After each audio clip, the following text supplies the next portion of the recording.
The James Baldwin quote that you see up here comes from one of his essays where he talked about the majority and how it forces us to question where we belong, and that when we face trauma, that is often by not the people that we see who are of the most, but the people who push us into places where we don't want to be. So when I think of voice, I think of agency. This is the only picture that I have of myself as an infant. It is my birth mother with me. You can see we don't look a lot alike. My husband looks more like her. And I found this when I was 24 in my adopted mom's underwear drawer. It was the first time I saw myself as a baby. So it was important to look at her as a prostitute who tried to sell me to the black market, and when she didn't succeed, who tried to drown me. And I realized my adopted mother and my foster mothers and my biological mother all face this cycle of violence that people face, that women face. And unfortunately, the only way we break it is by finding our identity and finding our agency. So this is my adopted mother, who is an immigrant from Jamaica who passed away, my adopted father. And then this was the picture CYFD used to try to get me adopted when I was in foster care. You can tell they really were trying to sell me, and I think they did an okay job. And I show this because I feel like that was my last moment of freedom. Instead, my adopted parents turned me into what I call a trophy child. I smile here, but I was a part of things I didn't want to be a part of, pageants, ballet. I wanted to be a tomboy. I wanted to run in the mud. And unfortunately, I felt as though I had to do what I needed to do for them so that I wouldn't have to face some sort of negative consequence that evening. Luckily, I found my way into high school. I did not commit suicide, despite a lot of desire to do that. And the words of my debate coach, these are all letters she sent me, kept me alive and reminded me that words matter, because my adopted mom beat me almost to the point of death when she found my journal when I was 9.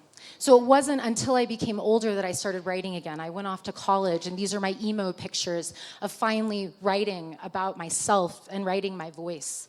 And so I know it looks all sad, and I was very sad, but on the outside I was quite happy, or seemingly happy. I was also working full-time while in college. I was the first person in my family to graduate from college. But I was getting really burnt out, so I wrote myself a grant. I went to South Africa, and I learned that I wanted to be a teacher. At 19, I started working in a township, and I started an internet cafe, and I realized this teaching thing is something I can do. Went back to college, finished up, and finally found my agency as a dancer, became a modern dancer. And Lily Kai of the Lily Kai Chinese Dance Company in San Francisco told me, "You're the most artist I've met because you write your dance. You dance your right." And I realized that was a huge part of being a writer, was being able to move and be the person that I needed to be. This is Dr. Susanna Oshvat, a woman who told me that I needed to come back to literature. She survived the Holocaust, and when I was finishing college, she said, "I know that teaching is what you want to do, but please return to literature." And so as a teacher, I remind myself of that it's the words that some random person who means a lot to you, or they seem random and they become that person, they matter. So I went out to the reservation in Peru, New Mexico. These are some of my students that's out at Chaco Canyon. And I worked with them. I helped them find their words. I helped them heal their own traumas.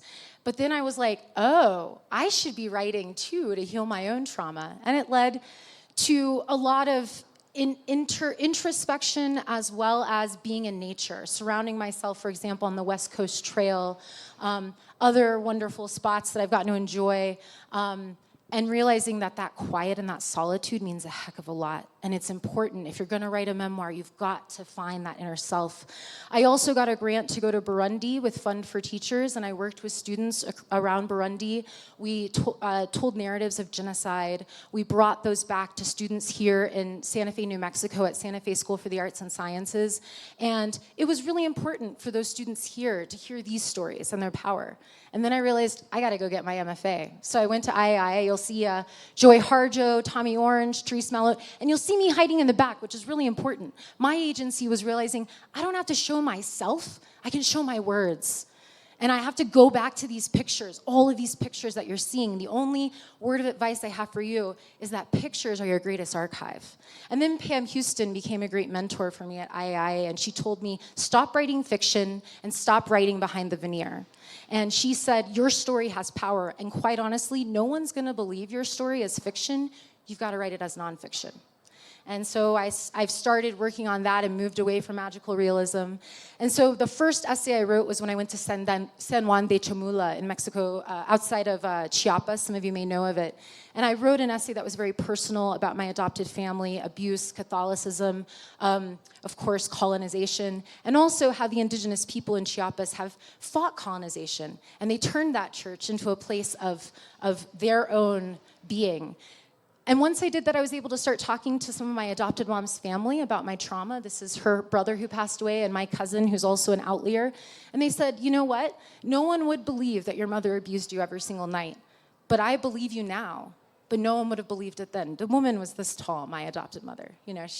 So this is my writing process. I've got my tobacco, I've got my books, I've got my journals. And I say prayers as I write, and I go through my journals and I underline what seems important, and I start piecing it together. And then when I feel stuck, I go to a piece of writing that means a lot to me. And so I offer no greater advice than that. The second piece of advice being to travel. I travel like crazy with my husband. We've got a beautiful statue in Copenhagen that I couldn't help but write about. Brussels, just taking road trips. And I find that allows us to remind ourselves that the world is much bigger than ourselves. At the same time, all of our voices really matter. Final picture you have here is just finding home and finding a sense of place. As a foster kid and adoptee, it really mattered to me to find my animals and settle in and write and read. And every time I'm feeling a little lost, to remind myself that I am safe because I write and because I have all of that. So with that is my presentation. Thank you.